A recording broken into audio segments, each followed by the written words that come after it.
let's hear from your panel what they have to present for us.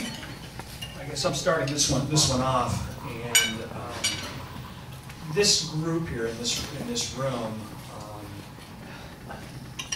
not the candidates, but all the other community representatives, could have chosen any singular project. There's hundreds, if not thousands, of them in the city to present upon, but chose this one in particular. So I urge the candidates to not underestimate the importance of this project, not just out in the West End, but throughout the city to the residents here. So once again, my name is Jason Hunter. If you follow along with my slides there, I have a nice little, I always try to tell a little joke here at the beginning of the presentation. You see the graphic there and the transmission lines and the guy asking, you know, this is fantastic, where did you get the chicken? And there's the power lines in the background, this is dumbass. So, and there's some humor in that, but there's some truth in that too. It's the best kind of humor, right? So I wanted to go into where does, and I wouldn't suspect that a lot of the candidates would have a real detailed understanding of the electricity industry, nor should you, but you should at least have some familiarity with it coming into the job, and you'll get a lot more on the job training. Where does the city of Riverside get its electricity from? We get probably most of it, actually, from outside the city of Riverside. We do have some internal generation here. I'm familiar with the Riverside Energy Resource Center up near the airport. We have some gas-fired peaker plants up there. We have a Springs generation plant, which is some more peaker plants on the east side of town. And of course, we have self-generation in the form of a lot of solar here in the town. Well, we've been pretty aggressive on that in the past anyway. We haven't been as aggressive recently, but we've been, so the old model of electricity generation in this country was based upon you would serve your own needs, and you would have to, if you needed energy, you'd go source it from Palo Verde Power Plant out in Arizona, or San Onofre over here on the coast that was recently shut down. We got power from all these resources.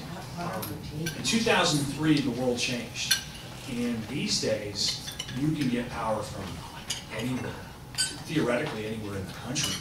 You can source it from, and they have what they call a California ISO, Integrated System Operator, where we can import our power, and it comes in through one spot in the city. So whatever we can't generate internally, and I think we can generate about maybe half of our needs internally, the rest comes off the grid, this nebulous transmission grid through one point, the Vista substation up in Grand Terrace. And that's the genesis of RTRP.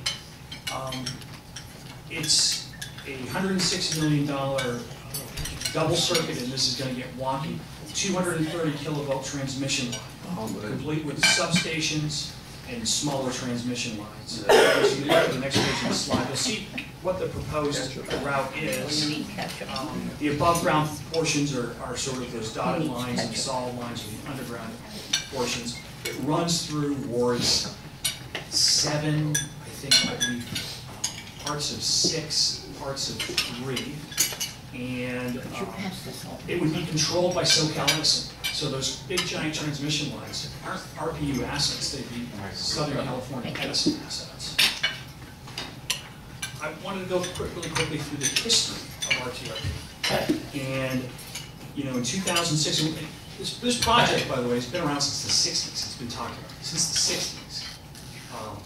But what really forced the new conversation was the 2006 blackout, and where the city was without power for a considerable period of time because we had problems at this Vista substation. And you're going to hear a lot about that as you, if you're in office from RP or Vista, you're going to get sick of hearing about Vista substation.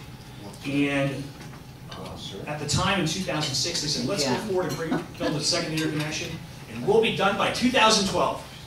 Yeah.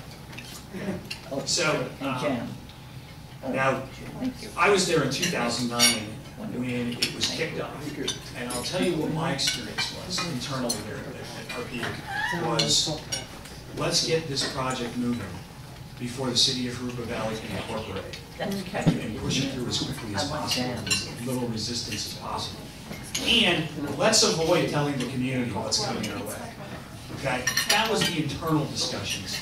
And let's push this thing through as quickly as possible with as little community engagement and transparency as we can. Everybody needs to hear that and think about what that says about the culture without you at the time. Unfortunately for the city of Riverside, the city of River Valley was incorporated in 2011. And it's been an uphill fight to get this project passed since then. In 2013, RTRP's final EIR was certified, and the project was approved by the council later in 2013. In 2016, Edison had some problems with some of the developers. Well, let's go back a little bit. Before 2016, let's talk about Measure L. It's 2014, where the community came out overwhelmingly supported not developing La Sierra Hills and La Sierra Islands, where this project is going to run right adjacent to it. 2016, Edison agreed to put somebody, change some of the route a little bit and put some of this project underground.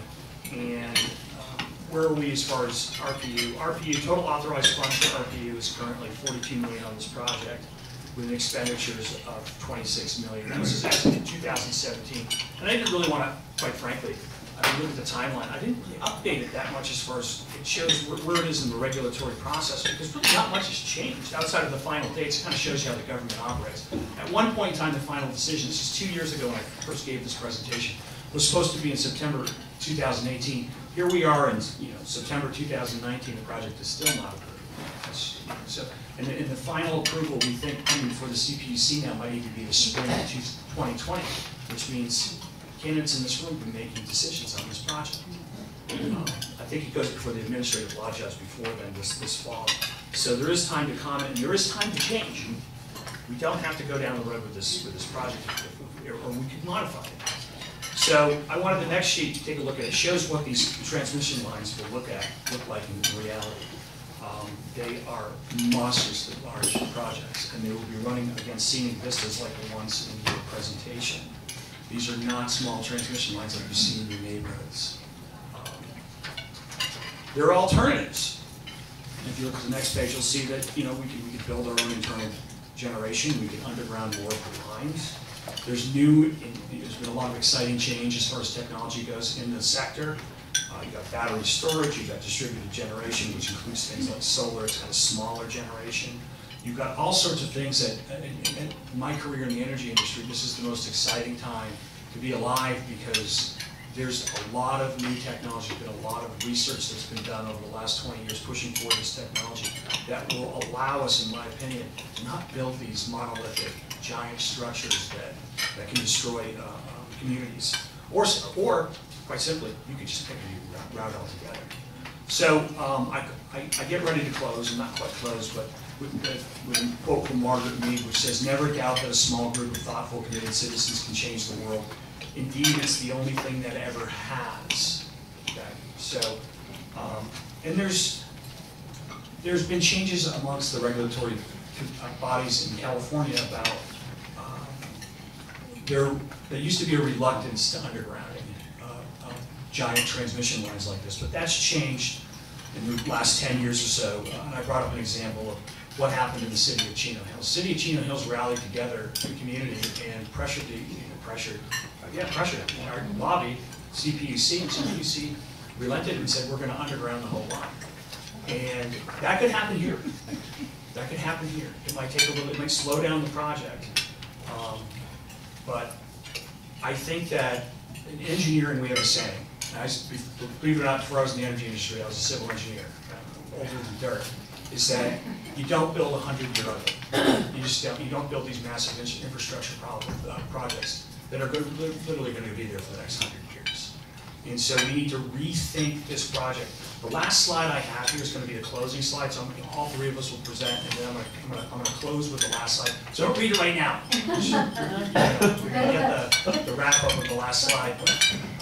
I'll pass it off to Devon, who's going to talk about some of the financial issues with RTRP, and then Barbara will close with sort of somebody who actually, I live in the Wood Streets. It's not going to affect me individually. I'm not going to see that project every day, but Barbara is. So that's how we'll do the presentation.